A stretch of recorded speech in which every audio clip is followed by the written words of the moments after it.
Hey, hey, girl. So, do you like to read? Maybe? Clearly you're reading a book.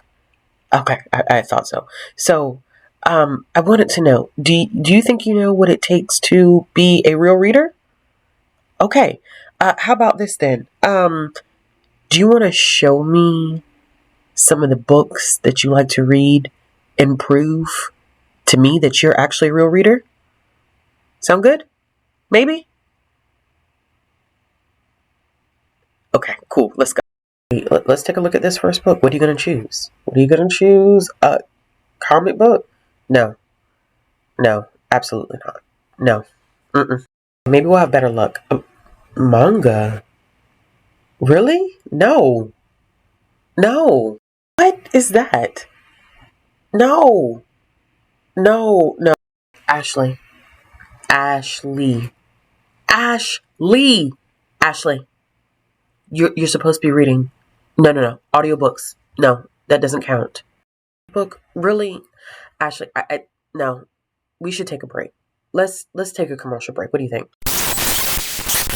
Are you looking for some new glasses? If so, the message coming up is just for you. If you didn't already know, GlassesUSA.com is one of the biggest eyewear retailers in the US, offering thousands of eyeglasses and sunglasses such as Ray-Ban, Gucci, Oakley, and many more.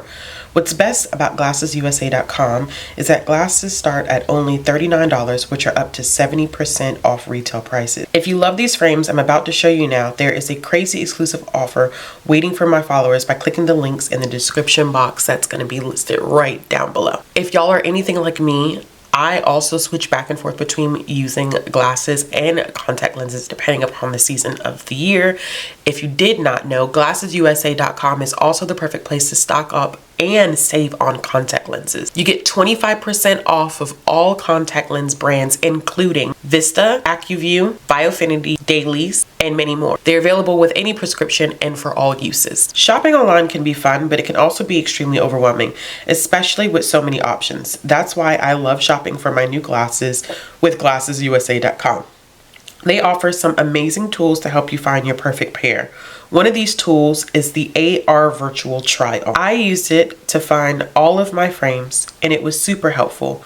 Also, shopping online at GlassesUSA.com is a risk-free shopping experience with free shipping and returns and 100% money-back guarantee within 14 days. GlassesUSA.com is offering a crazy exclusive discount on top of any coupon code they currently have on the website just for my followers. It's only available for 24 hours. Click in the links at the top of my description box to get all the details. Once again, thank you GlassesUSA.com for sponsoring today's video. Did you find a book that fits the criteria of being a real reader? Yeah, that's perfect. Oh, goodness. Yeah, so I'm just going to let you get back to reading and enjoy your book. And, ooh, I guess we're feeling a little some type of way. But guess what? It's going to make you a real reader. All that other stuff that you were picking before, like the comics, the graphic novels, and the children's books and listening to audiobooks, it's not real reading. Doesn't make you a real reader. Ashley. I know this girl did not just go to sleep. Ashley, wake up. Wake up. Okay, y'all. So clearly, this is a joke, okay? I hope that when people clicked on this video, you weren't really expecting me to give you a full list of things that I think that make you a real reader.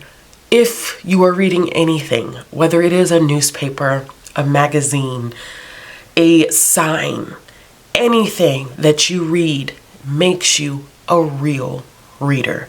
I think that because it's National Library Week, I wanted to circle back around to this conversation of every format, every book, every sign, every letter, everything that you consume validates your experience as a reader. And with everything that is currently going on, especially with book banning and book challenging, I just wanted to encourage people to recognize and appreciate that we all enjoy different things. Now, of course, with that last clip, I'm not really saying that all classics are boring and that they automatically put me to sleep.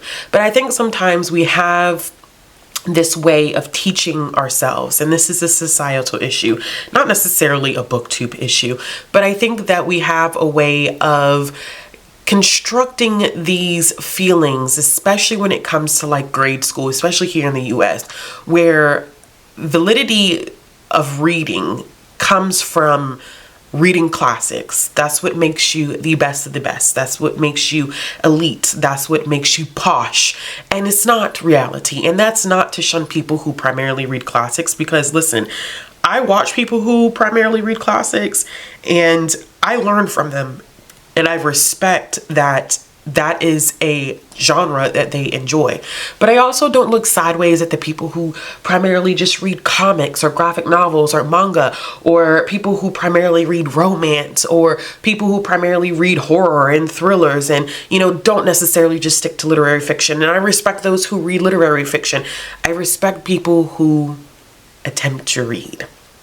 And I know that in the past I have been very like, read diversely, and I am still going to die on that hill because I think it's important. But as a librarian, and with this being National Library Week, I am excited when people are excited to read. I think policing and patrolling does have its detriments. I use it as a way to say I know how to move around people who won't be bothered to step a little bit out of their comfort zone sometimes. But I grew up with a great-grandmother who did not know how to read. She was functionally illiterate. I used to help her read some of the books that I had as a child. I remember sitting down with her at the kitchen table and we would read passages from the Bible, and she would just go word to word to word. And I would help her learn how to read. I was 6 at most at the time, y'all. 6. And to have my grandmother, who had a good 60, she had a good 60 plus years on me. My great grandmother had a good 60 plus years on me. To see her find joy in being able just to sit down and read a sentence from the Bible, I think as an adult, it makes me look at what makes us real readers very differently. I don't have the capacity to judge people for how slow they're reading or how fast they're reading, because I grew up around someone who didn't have the luxury that we have. There are people across the globe who don't have the luxury that we have, that are never taught to read and write. And so for me, in my mind, all forms of reading are valid, whether you listen. And I know that we've had this conversation over and over again, but I think that we should continue to have this conversation where people are like, oh, you listen to audiobooks, that's why you read so much. Who cares? Like, who cares? Are you going to tell a kid who may have a learning disability or a visual disability that listening to audiobooks is not the way to go, that they don't count as reading? Can you look a kid in their face and tell them that? I always ask adults who are like, oh, audiobooks don't really count, or you only read so much because you listen to audiobooks. You're going to tell a kid that? Because there are some kids who literally cannot read without the assistance of audiobooks. Think about it this way too, and I've said this before. For a lot of us, not all of us, because all of us, once again, didn't have the privilege to grow up hearing stories read to us or going to story time. But for some of us, that's how we learn how to read. That's how you learn how to build those connections. You listen. So for all of those out there who believe that audiobook is not real reading, and you don't count as a real reader when you listen to audiobooks, it's mind-boggling, because a lot of us learn how to read by listening to others reading to us. That's how we're able to connect text, stories, those building blocks to reading, those processing skills to building those connections. But we always leave that part out of the conversation. This is not to deter anyone from reading as much as they want to read, or deter people from saying, you know what, I want to pull back. I wanted to use this as a way to celebrate the fact that in our own ways, we are all readers. And the ways in which we read are all valid. Don't let anyone, whether it's in your personal life or whether it's on social media, tell you different. If you're reading, you're a reader. And that's all that counts and matters at the end of the day. Whether it's a children's book, picture book, a comic book, a graphic novel, a classic, literary fiction, horror, romance, thriller, mystery. It all counts. Physically, digitally, audio. Maybe you're just reading out loud to each other amongst friends. That counts as reading. Either way, I hope you had fun watching this video. I definitely had a lot of fun, and I thought that it would be kind of a different way to show some appreciation for National Library Week. If you haven't already watched the live show, which should already be up by the time that this video goes out, if you haven't had the chance to watch the live show of me talking about the top most banned and challenged books of last year, which is presented by the American Library Association, I implore you to check that stuff out. And I also implore you to show some love to your libraries this week. Whether it's a school library, public library, academic library, show your librarians some love this week. They are going through it. Unfortunately, it's just that time in which they're going through a lot, and they could, use a little bit of love. Shout out to your favorite librarian, talk to them, tell them that you appreciate them. Go check some books out.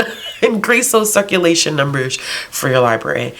As always, I'm going to leave all relevant information that's needed down in the description box below. If you like this video, give it a thumbs up. If you want to see more content from me or support this channel via Patreon, all the links will be down in the description box below, and I'll be back with another video soon.